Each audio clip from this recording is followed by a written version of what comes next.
Good afternoon. Welcome to Mike and the Hoss on Wolfeboro Community Television. I'm Mike Danais. And I'm Charlie Hossack. Coach, how are you doing in season 5, episode 7? I know, of our 7. It's been a long time since we've been together. So it has, and it looks like we're going to be staying this way for a little while longer. I think so. Yeah, it's our, what do they say, our new normal. So yeah, I'm doing all right. I think we had, as everybody knows, we're both educators, and we had last week off, and it's been, for me personally, it's been hard to kind of get back in the groove, and for some of my students the same way. So, but I think we're getting there. It's Wednesday, so I'm hoping we can get back on track, and not much time left in the school year, 31 days. So we're getting there. It is a challenge, and it's a challenge for the teachers. It's certainly a challenge for the students, a challenge for the parents. Yes. Too. And my heart goes out to all those parents that have younger kids in their households that they're trying to get them through a school day. Yeah. In addition, especially if they have really toddlers there, trying to balance that, maybe balancing their own jobs too, if they're working from home. Kudos to them for doing this. And it is certainly difficult. I want to thank our sponsors, Skelly's Market. Yep. Morrissey's Porch and Pub. And Downtown Grill and Cafe. Thank you very much and for helping us with our show. I'm also going to talk a little bit. Well, let's talk a little bit about today. We're going to probably have a little shorter episode than we normally have had we don't have a guest. Right. But we have big ideas for a guest for next week. We do. So we'll see what happens. We'll see what happens. We're gonna surprise people. It's big ideas. Yeah. COVID update. Yeah. So I guess locally, if we look at the COVID update, I mean, or statewide, we are in our, what do they call it? The not lockdown 2.0, but stay-at-home order 2.0 that we've been doing from the governor. And then locally in New Hampshire, one of the things that we are most concerned with is, are there going to be any sports this summer, especially for the youth level, for the high school level, and even the youth level, like Cal Ripkins and things like that. So Legion Baseball, American Legion Baseball, actually met with and sent information to Governor Sununu, making a request to see if they could have a Legion season here in New Hampshire. And they modeled it off of some other states that are already kind of further along the timeline with the COVID and have opened up a little bit more, and they're going to have baseball season in other parts of the country. So this is kind of a test. I think this is going to be the first, to see where Governor Sununu is going to be and where we are going to be as a state, because obviously we're hoping for baseball. They're hoping for June 1st. I don't think June 1st is necessarily reality, but July 1st, and possibly to be able to get out there and play some baseball. So there was some stuff floating around Twitter today about June 1st was probably going to be a reach. July 1st, like you said, is definitely more of a possibility. And if you were to look at through the nation how New Hampshire has responded as terms of restriction, New Hampshire has been one of the more restrictive places, comparably to a lot of other states. Yeah. So I'm hopeful, but I'm not getting my hopes up. Right. There's a couple factors that keep getting afloat around. Yes, we would like to have a team, but will there be umpires that are willing to do these things, or enough umpires to go around? And then the other piece of it is field usage. Yeah. That there's a major liability issue, apparently. Obviously, I should probably say, with opening fields up, and then people get sick. Mm-hmm. And how much liability is going to be falling on those people that run those fields. Right. And so those public fields, the school fields, American Legion could say, yeah, we're going to have a baseball season, but if they don't have a field to play on because they normally played on the high school's field or the town field, and the town says, no, we're not doing this, we're not opening ourselves up. And another question that we don't have is, will insurance companies cover these teams? Right. During COVID. Mm-hmm. So I think that and that's why I go back to July 1st rather than June 1st as more of a likely time, because I think things that have to get worked out. Mm-hmm. And I obviously we don't see them opening up our school fields while we're not in school. Right. That's not, that's probably not going to be very good PR for the school if they let the baseball teams play, Yeah. but yet we, can't go into school. So Right. there's still a lot of question marks. Fingers crossed, obviously. Yep, definitely. Yeah. So, I mean, we'll see what happens. That's, I think, July 1st, that's what I would be hoping for. I mean, I think that seems realistic, and hopefully we can do that. And, other states looking at, like, we've looked a little bit at Maine, and I'm not going to look at Massachusetts because they're a mess down there, but, Maine, and even Vermont. So just to see what happens. And one of the things that is, in one of the leagues that we have our boys in, normally we play a lot of games in Massachusetts and Maine, and that would not happen. It would be New Hampshire only. Right. So that's one of the precautions, I guess, or at least things that they're trying to adjust for to hopefully get it approved through the governor's office. Mm-hmm. And I think everybody's trying to put out as many safety precautions as they can to hopefully get an approval. Right. And ultimately, the governor's going to say yes or no. He's taking these things as they come in and saying yes or no. He's not making other more modifications. He's taking the proposals like he did for the New Hampshire Golf Association. The golf courses are opening up on Monday, but they had to put in their proposals, and the governor approved it or didn't approve it. And so now these courses now have to follow suit and put these things in. For instance, Kingswood is opening up on Monday. Mm-hmm. But there's a lot of precautions in there that are going to affect things. It's still better than nothing, but it certainly is going to affect things. Right. There's not really much practicing, not hanging around the first tee. I believe you're still wearing masks on the first tee at least. Mm-hmm. Riding in carts with other people. I mean, there's all kinds of different things. I don't have to go into all of them, but yeah, it's interesting though. Like, not that I want to debate or talk about COVID ad nauseum here, but it's interesting. I went to I took a trip to Walmart a couple of weeks ago, which was, first of all, a big mistake. Now I know that I'm okay with going into public places, but going into Walmart was like going into Disney World. I mean, I haven't seen so many people, and they're just everywhere. And it's interesting because if you have the Walmart model, and then I try to look at it like then a baseball model, I'm like, it's apples and oranges. I'm like, why can't we be playing baseball? You sent me into Walmart with 700 people, and not sent me, but I mean, I had to go there to get supplies. Nobody's forcing me to go to Walmart, but I can't play baseball with 20 people, 25 people. It's interesting outside. So it's interesting to kind of how you look at it with essential, non-essential. And I know that I'm sure there are many people who would argue that high school sports is non-essential, but that's how we make our living, Mike. We love high school sports. Well, this wouldn't even be high school sports. This would be rec sports for the most part. Yeah, and it would be nice to give something over the season. I'm seeing my boys, on their own, just they're missing it. Yeah. And they had, they were out pitching to each other yesterday, and the day before that, they're doing things like that because, these are 14, 15-year-old boys that are just itching to go out and play. Yeah. Yeah. So, and it's good. All right. The thing that I think one of the positives of all of this is that even though we're not playing organized sports, I know that there are a lot of individual athletes that are working hard every single day. They're working out, and they're getting better. And when the time is right and safe for them to play sports, I think they're going to be a force to be reckoned with, which kind of segues us, Mike. I think very good. Athlete of the week. So we have our athlete of weeks for Kingswood. Our female athlete of the week is Allison Dean. Allison is the epitome of a Kingswood athlete as she participates in multiple sports every school year at Kingswood. In 2019-2020, Allison played field hockey, skied for both Nordic and Alpine, and was set to play lacrosse this spring. Great Kingswood career, Allison. Well, we can add to Allison's a little bit because we know what she is. She is the Ski Meister. Ski Meister. 2 years in a row, right? Or is it 3? Is it 2? Definitely 2. Is it definitely 2. Yeah. I'm not sure about the 3rd, so definitely 2. But congratulations, Allison. Congratulations, Allison.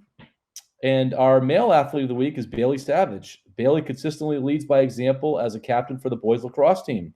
Bailey has consistently done the online workouts and programs assigned by the coaching staff. Bailey has also encouraged his teammates to push themselves in completing the assigned workouts too. Bailey has shown great leadership during these unprecedented times. Nice work, Bailey. Well done, Bailey. Congratulations. So coming from hockey and lacrosse, so that's fantastic. That a way to keep working hard. So those are some really bright spots there. We talk about our athletes of the week, but there are a lot of athletes, Kingswood athletes out there just working hard, and it's awesome to see. And I know I said this on the last show, and I think, I don't know if you've been down there, but if you head down to the Nick, there are lots of athletes, Kingswood athletes out there, whether it's on the track, running, playing soccer on the field, doing long toss, playing lacrosse, and they're all doing it in a way that, social distancing. They're not on top of one another, and it's really kind of cool to see. I was talking to my boys that this is going to be a time where the kids that are doing these off-season workouts are going to pass the kids that are not. Yeah. Because, during a season, everybody's practicing, everybody's getting the same exposure, everybody's working, so nobody's passing anybody. But now is the time when people are going to be passing to the kids that are doing that off-season stuff, that are working out, that are getting faster, getting stronger. Right. Next year, hopefully this summer, but in the future is where they're going to see that. They're not going to see the difference right now. They're going to see the difference when they go up against the kids that weren't working out. Right. So hopefully more Kingswood kids are working out than are not. Certainly encourage that. We have an announcement and a thank you for football, correct? Definitely, yeah. So last week was what the football team put together through the Friends of Kingswood Football. It was Give Back Week, and this was an opportunity for people to donate gift cards to local families in need. So these gift cards were going to be collected by the head coach, Paul Landry, and then at the high school they would be given out to any families that were having some financial struggles. And it was just kind of a nice way for the football team to give back. Just wanted to kind of give a thank you to the following people.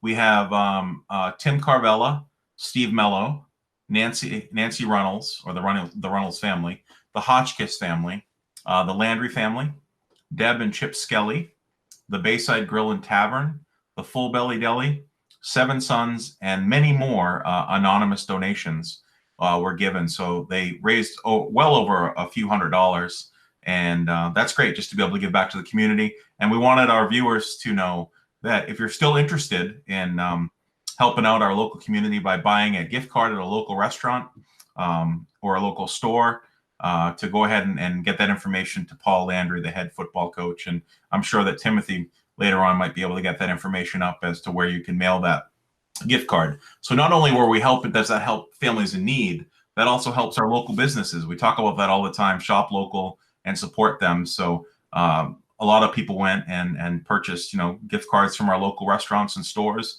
which helps them when, we're coming into the busy season. It's going to be summer, and typically Wolfeboro and this Lakes Region community sees lots of visitors from out of state. And, we don't know what's going to happen this summer if we're going to have those people coming up because of the COVID crisis. So anything we can do to help local businesses, the football team, thank you so much for doing that.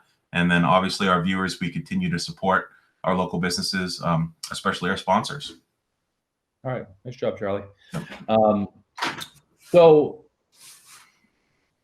we don't have a lot to talk about today as far as sports goes. There just isn't that much happening. And I got a kick out of it. I think it was last night or the night before. I was flipping around the channels, and usually when you see the replays of some of the sporting events, they're abbreviated. They stick the whole game into an hour and a half or something like that. Right. Well, I was the other night I was watching it was one of the 04 games. It was one of the 04 World Series games with the Red Sox and the St. Louis Cardinals. Mm-hmm. And the time set on this was ESPN Maine. This was the humdinger of ESPN. Yeah. From 7 o'clock until 12 o'clock at night, 5 hours they put aside for this game. This replay from 16 years ago. Yeah. They put aside 5 hours, and they showed it in the exact same time. Now, do you remember when the Yankees and the Red Sox were going at it with their rivalries and so on, when it was really hot then? Yeah. How long those games were. They were so long, and the next day we'd be so tired. Yes. And you'd have to do it again. It was awesome. So I just got a kick out of that. They're so desperate to television as far as sports and media and broadcasting and so on and content that they're actually showing the full game. Same thing in football.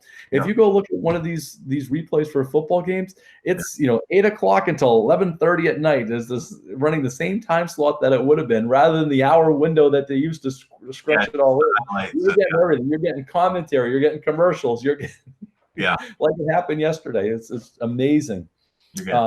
So I thought we'd kick around a little bit. Have you been watching any of them? I'm little bits. I mean, I watched snippets. I haven't sat down and watched entireties, but I've watched parts of games. Same way. I found it interesting to just see the names and like, oh my God, that's right. That guy played a big part. Like in the 04 game, the 04 World Series game, Mark Bellhorn was huge during that playoff run. He was hitting home runs. He hooked the ball around the right field post all the time. And, it's just the names that Kevin Millar, another one that year. Keith Folk. These are the names that we don't mention anymore. But he was unhittable that year with his changeup and what was it, Mike? You got Mike Lowell. Mike Lowell. Yeah, just those guys were big parts of that Red Sox year, but not necessarily career. Lowell was around for a while, but Millar wasn't around for very long. Bellhorn wasn't around for very long. No. Cabrera, remember the Nomar trade in the middle of the season, and then brought Angel Cabrera. I think it's Angel, right? Mm-hmm. Brought him in, and he was awesome, but he was gone the very next year. Yeah. They were there just for a little bit, but helped the Sox win the World Series. So I tell you, everything blends together now in my quarantine brain. I don't know if we talked about this last week, but did we talk a little bit about the Patriots, like the Parcells Super Bowl? Did you see any of that? I do see that. I don't watch much of that because I find that game so frustrating. Yeah. I'm so frustrated on that one. That was when Parcells had said that he wasn't coming back. Yeah, or at least he wasn't. They lost, obviously, and he didn't even go home with the team that night. They had talked about that, but the part was I didn't want to break down the Parcells or the Patriots. The John Madden, I forgot how much I love John Madden and miss John Madden. Yeah, so it was just something about. I mean, there are some commentators presently that are good, but just something about, and maybe it's just because when I started, watching football as a kid, John Madden was always there. And the 02 Super Bowl too. In the 02 one, when he said that Brady should take a knee. Remember at the end of the game, and he made that. So I guess we did talk a little bit about this last week, but instead of it's been interesting, and then catching, they've been showing the 1986 Celtics games, and seeing how good Bird was then, or how good that Celtics team how about was. the one? Yeah, how about when they were playing the 76ers? I think it was just on last night or the night before. And Larry Bird said that he was saving his right hand for the Lakers, and he played the majority of his lefty. Yeah. So I'm like, just how good he is, and obviously confident, maybe cocky, and just like he just kind of said what he wanted to say, but he delivered. He delivered. He just absolutely delivered. And I look now because obviously I was a kid when watching Bird. But they say that he was one of the biggest trash talkers on the court. And, there's so many loudmouths in the NBA nowadays. But, Bird would just do it in a subtle way and just, get under people's skin. And he backed it up. He backed it up every time. Yeah. And you watch Bird running up the court, and you're like, how can that guy, get around these superior athletes? But he did it. His head for the game was off the parts. His court awareness, just unbelievable. But have you been watching any of the MJ, any of the Michael Jordan stuff? I have. I've watched the first 4 episodes. I did not catch the episode 5 and 6. Yeah. They were on Sunday night, and I'm looking forward to it. I'm just kind of binge watching them when I get a chance, a 2-hour window. I'm trying to watch them in a big chunk. It's been interesting. My taste soured a little bit because I'm reading some backstory on it, and that Jordan he owned all the material, and so he was the final sign-off on the whole documentary. So it's not necessary. It's really through his eyes. He's really being painted in a pretty good light. Yeah. Which is fine. It's his stuff, and I mean, I've always been an MJ fan, and Oh, yeah. he's one of the few athletes that I really rooted for outside of Boston. Mhm. Just he's so good. He was just so good, Yeah.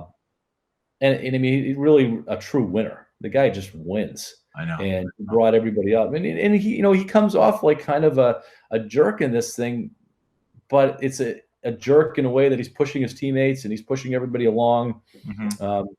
It's been interesting to see the backstory on Dennis Rodman, because he was such a freak, and what they allowed, accepted from him and allowed him to do as long as he would go out. And Right. it's just, And and I was thinking about, would a Dennis Rodman ever be able to play under a Bill Belichick? Yeah. And I know we're talking different sports. When you look at the stats line, Dennis Rodman like plays the game, is like 0 points, 22 rebounds. Yeah. Like Yeah. unheard of. So he did that 5 or 6 times, and there was only one other guy who ever did it once. 0 points and 22 rebounds. Who was it? There was, I don't know, I forget his name, but I was thinking like Will Chamberlain or something. no, one guy who ever did it once, and he did it 5 or 6 times. It's but what a mess he was, but he understood his role, and that's what he did. Yep, and he did it well. He did it great. He did it great. And then Scottie Pippen never really got paid. Yep. But that's I always liked Scott. I liked the Bulls. I mean, I didn't root for him, but I liked MJ and all that. But that was quite a crew. Hearing how little he got paid compared to the rest of the team, he was like the 100th highest paid player in the league at some point. Yeah. After winning 4 titles or something like that. Yeah. And he made the mistake of signing a long-term deal. I put mistake in quotation marks, but of signing a long-term deal early on in his career. Right. And, they get the best out of him. I would have liked to have seen Jerry Krause. I mean, he had passed a few years ago, to hear what his angle was, because they really painted him to be more of an issue than anything else. They did. Yeah. Here's a question for you, and then we'll jump off of this. Phil Jackson. Yeah. Phil Jackson won 6 titles with the Bulls and 5 with the Lakers, maybe 4 with the Lakers, something like that. Yeah. He has never had to coach a team in the NBA that hasn't had one of the top 2, arguably 3 best players on it. Yeah. Is he a good coach? Yeah, I would say that he is a good coach, because I look at it from this perspective. When you have like the most elite players playing for you, there needs to be some connection there, and he has to be able to connect with them. And I think he was able to get the Michael Jordans, the Kobe Bryants, those guys to listen and to be able to take feedback, to be able to carry the team. Because I mean, look at I don't know. I don't want to use the Celtics as an example, but Kyrie Irving was an amazing player, and Brad Stevens had a really hard time connecting with him, and because of that, the team, was not very successful. So I think Phil Jackson is probably one of, if not the greatest coach of all time. I'm not disagreeing with you, because I think there's more to coaching than X's and O's. There is that relationship building with players and getting the best out of players. It's just that he was working with a full house. His hand was a full house every single time he went out. Whereas some of the other coaches are not necessarily dealing with that. But, well, we can look at other teams that in other sports. I mean, the first one that always comes to mind with me, Cleveland Browns. Look at all the talent they have, and they can't win. So I don't know. Here's another example: Red Auerbach. And we're going to go in the home here. Red Auerbach, did he ever win without Bill Russell? Yeah. There's another one. So what happens when Bill Russell's not playing? Did Red Auerbach make Bill Russell a better coach? Well, he obviously made him a better coach, but did he make him the coach that he is? Sure. On the same note, something that we have talked about a lot was, did Tom Brady make Bill Belichick a better coach? And we're going to find out this year. That's the best part, is we're going to find out. Yeah. Yeah. So, and I know I'm not going to speak for you, but I think the most perfect thing that could ever happen would be a Patriots-Buccaneers Super Bowl. That would be unbelievable. That would be unbelievable. I'm actually looking forward to, and hopefully the Patriots get off on the right foot and they find their groove and stuff like that. But next year, Tampa comes to town. Yeah, yeah. And you kind of hope that Brady's still playing and the Patriots have something going, so that makes it an interesting game. Definitely, and that's really a game that Timothy should really reach out to New England Patriots. The Mike and the Hawk should cover. Really, we need to cover those games. You know what he's doing behind the camera right now. Oh, I know. All right. So I think it's been pretty interesting. You've also seen the Bruins Stanley Cup stuff has been on there. I did have the 90 Bulls. The 08 Celtics is a fun one to watch too, because they were really good that year. That's a great group. Yeah. They were really good. But what was nice about that Celtics team was their role players. Eddie House. Oh man, love Eddie House. Yeah. Just clutch shot after clutch shot after clutch shot. I mean, you had the big three, but Rajon Rondo wasn't a big three then. And how good was he? That was his rookie year. Yeah. So it's been pretty cool. All right, let's move on. Last week we started a game that you had put together. Start one, bench one, and cut one. Do you want to explain the rules again? Sure. Yep. So start one, bench one, cut one. All players selected are ranked in the top 10 all time at their position. So I looked at things like different ESPN, for example, was one of the sources that I used. But I just kind of looked at it, and one of the things that I did do is I selected players that we had the opportunity to see kind of in our lifetime. So people like Lou Gehrig and Babe Ruth, those guys are probably the greatest of all time at their position, but I didn't put them in. I just put in players that we had a chance to see. All right. So last week, Mike, we talked about the position players. We went, first base, second base, third base, shortstop, catcher, designated hitter. Today, what we're going to do is we're going to look at the outfield. We're going to look at center field, left field, right field, and then we're going to look at starting pitcher, closer, and then manager. So to kind of see. Now, last week we had Josh Spalding, so it's just the two of us today. And Timothy's going to record this for us. I think he's going to be able to keep up this time. Definitely. So I think we should start. Let's start with center field. All right. Okay. So the three players that for center field are Mike Trout, Ken Griffey Jr., and Andrew Jones. All right. So we have a little bit more time today. So let's start with Mike Trout. What are you doing with Mike Trout? So Mike Trout, for me, he's the greatest center fielder currently playing in baseball, Major League Baseball. So he's my starting center fielder. I concur with everything you said. I think Mike Trout is going to go down as the greatest baseball player ever. Mm-hmm. I think you might be right. And the part that I like about Mike Trout is, I've had a chance to see him play at Fenway, and he actually interacts with the fans, and he's positive, and I love that, where if you take some other players, they'll have no interaction whatsoever. And I think, when you're going to a game, you spend a lot of money, you want to be able to interact with the players. And Mike Trout not only performs at the highest level, he interacts with the fans at the highest level as well. He's gotten a little bit of heat for not publicizing baseball, not being the poster child for baseball as some people would like him to be, especially from the commissioner's office. Right. I mean, is it his responsibility to promote baseball, or should he be allowed to just play? Yeah, I mean, I don't think it's necessarily his responsibility to, publicize baseball. I think they could use him as the poster child, and I think anybody that has seen him play, whether it's on TV or in person, understands, wow, this guy is talented. And if you've seen him in person, you're like, oh my gosh, this guy not only loves playing the game, he loves the fans as well. Last thing on him, I hope he wins at some point. I do too. I would like to see him in the postseason in where everybody's watching. I think Anaheim or Los Angeles now. It's not a major market, even though they're Los Angeles. The Angels are not considered a major team. So they're not the Dodgers. Yeah. No. Right. All right. Ken Griffey Jr., what are you doing with him? All right. So you probably know this. So that we go down to Camden Yards, try to go down every summer. And Ken Griffey Jr. is still the only player to have hit the warehouse. So I'm gonna I'm going to bench Ken Griffey Jr. I'm going to bench Ken Griffey Jr. also. Okay. And I that swing, awesome. I mean, there was a poll about the greatest swing ever, and we talked about Will Clark actually last week, I think. We did. Ken Griffey Jr. I went to a Sox game when I was young. I think it was with my father. I'm not positive. Yeah. Maybe, but it was a long time ago. And he was playing with his father. Yeah. Ken Griffey Jr. and Ken Griffey Sr. were playing on the same team. They were on the Mariners. Yeah. If you remember right, at the end of Senior's career. And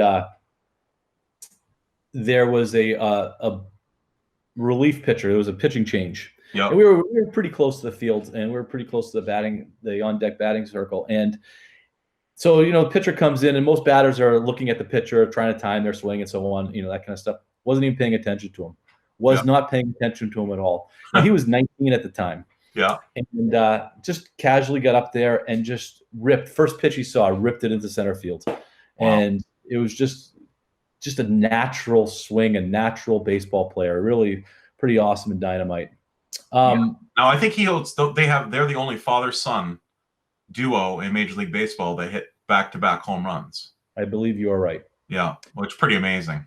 So the third name you had on your list was Andrew Jones, and I think we both agreed to cut him. Yeah. I feel bad for Andrew Jones because he played for the Braves.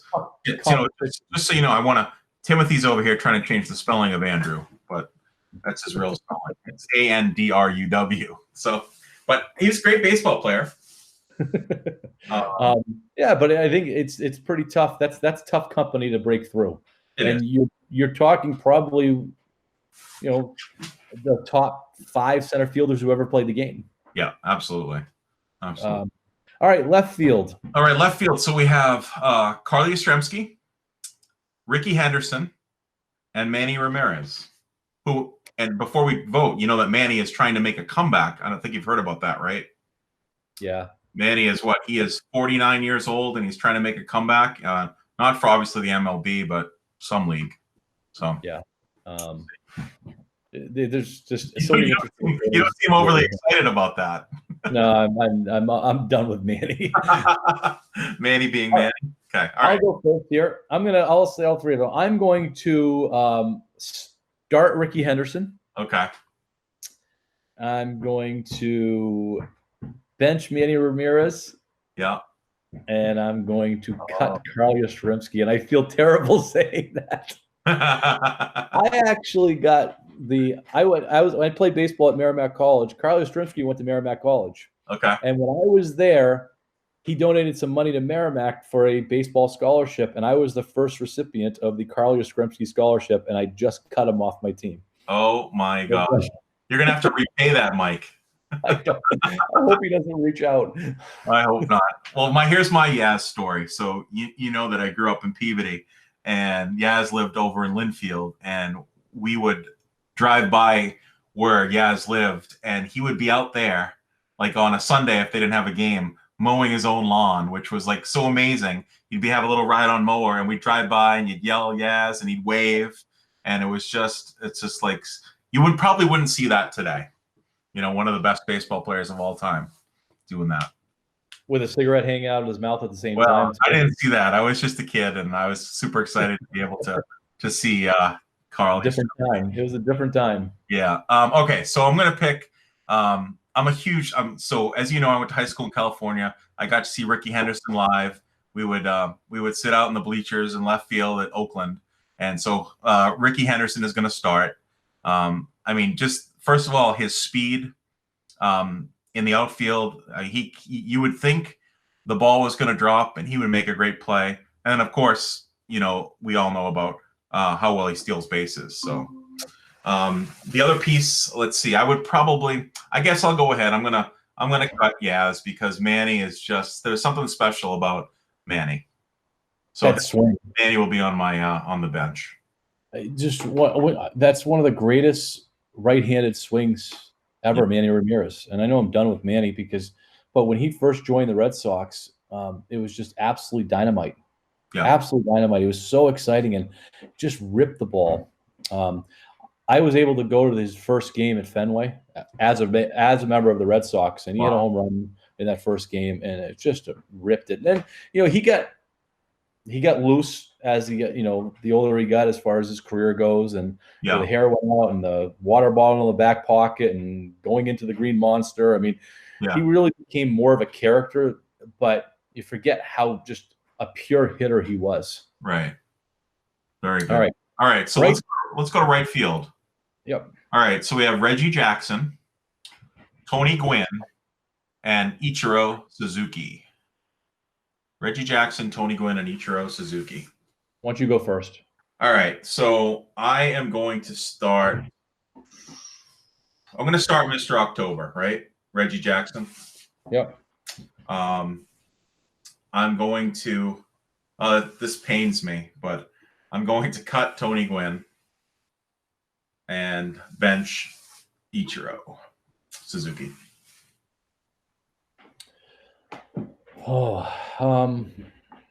Geez, please, I hate to agree with you again. There's a part of me that wants to start Ichiro, and you look at his career numbers. If you include Japan, and Japan's legit baseball, we've seen American players go over there and struggle. And if you were to combine his Japan with his Major League Baseball, he had like 2,000 hits in Japan. Before he came here, and he had 3,000 hits here. He had like 5,000 hits. He played until he was 43. He was relatively old. He had a cannon for an arm. He was very difficult to strike out, just incredibly difficult. But Reggie Jackson, I think is an all-time player. And I didn't get a chance to see him. Did you get a chance to see him play when he was in Oakland? No, I didn't get a chance to see him play. I mean, I was too young. I mean, he was obviously playing when I was alive, but no, I never saw Reggie play. I'm a Reggie Jackson. So I'm starting Reggie, and I'm cutting Tony Gwynn, and benching Ichiro. All right.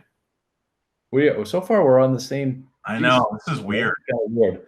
Okay. I think we'll be different on this one. We're gonna be different here. Okay. I think. So all right. I get to go first on this one? Yeah, you'll go first. So we have starting pitcher. We have Roger Clemens, Pedro Martinez, and Randy Johnson, the big unit. All right. I am benching Clemens. Yep. I am starting Pedro, and I am so happily cutting Randy Johnson. Why are you cutting Randy Johnson? He rubbed me the wrong way. You're a lefty. I don't care. Every time that guy pitched, he rubbed me the wrong way. When he first came up, he was 6'9", 6'10", and just talking so much smack, and he wasn't doing anything then. And the backstories that I heard about how he behaved in the locker rooms, and and then he killed a bird. He killed a bird. I get you. All right.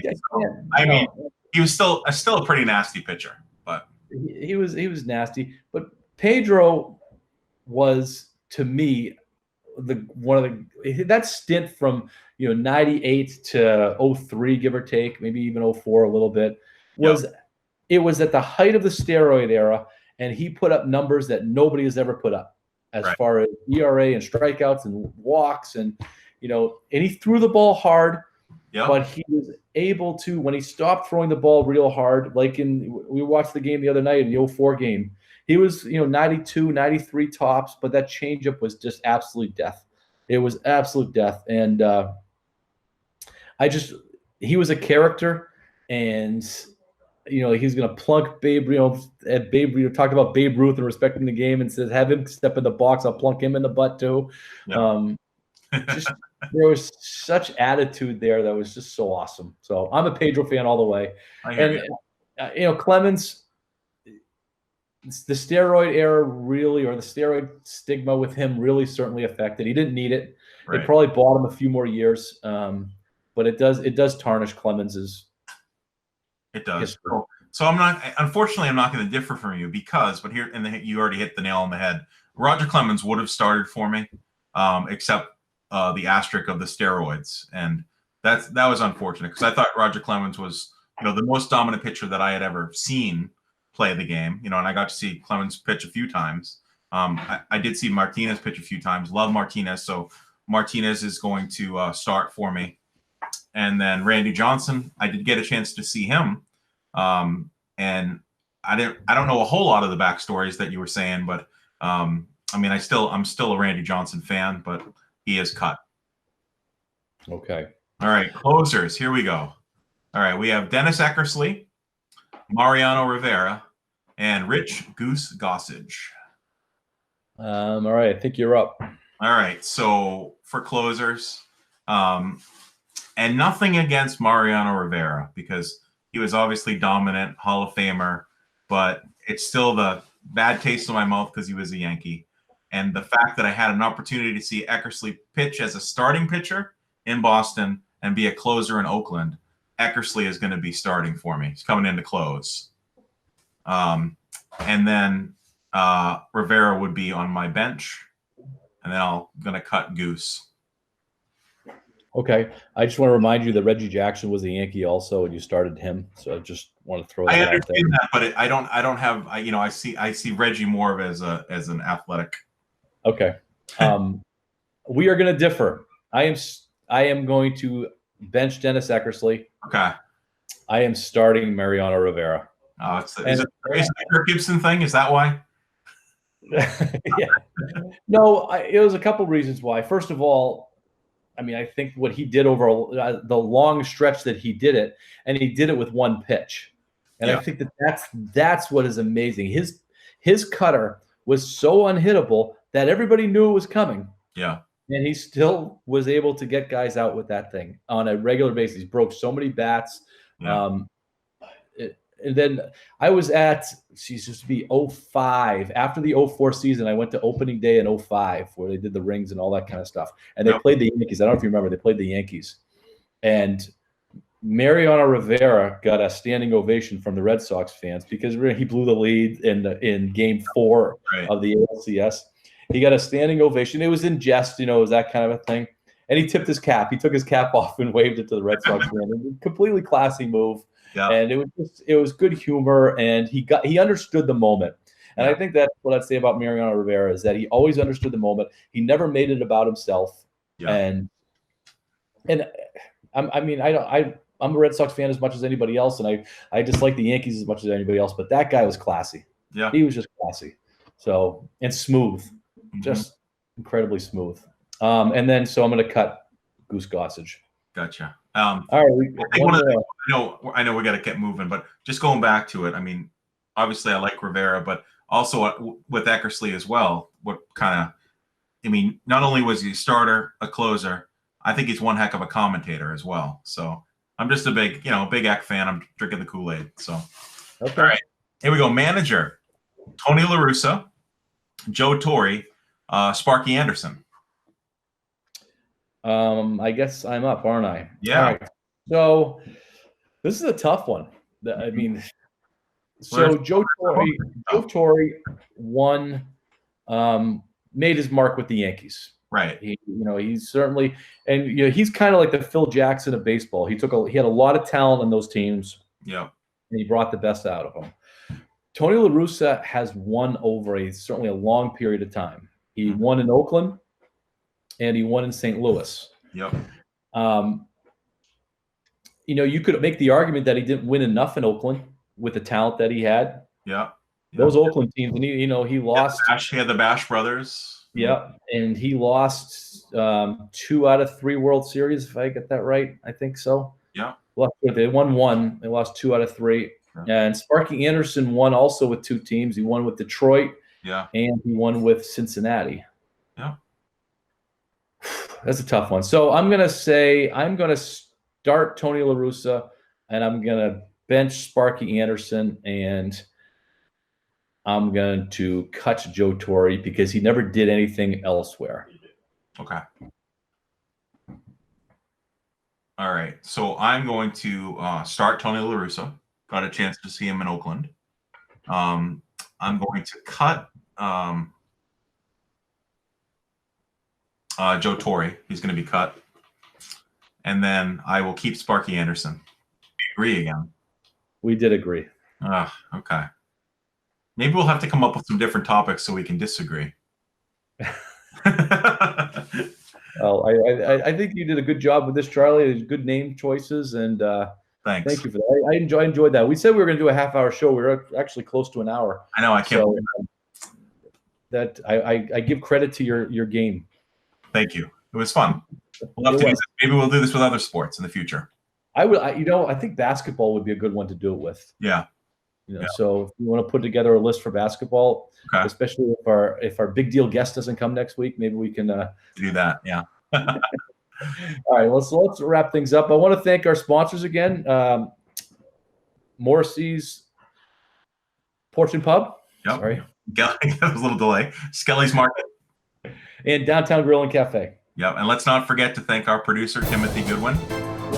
And Jake back in the studio, who puts all this magic together for us. Thanks to Jake as well.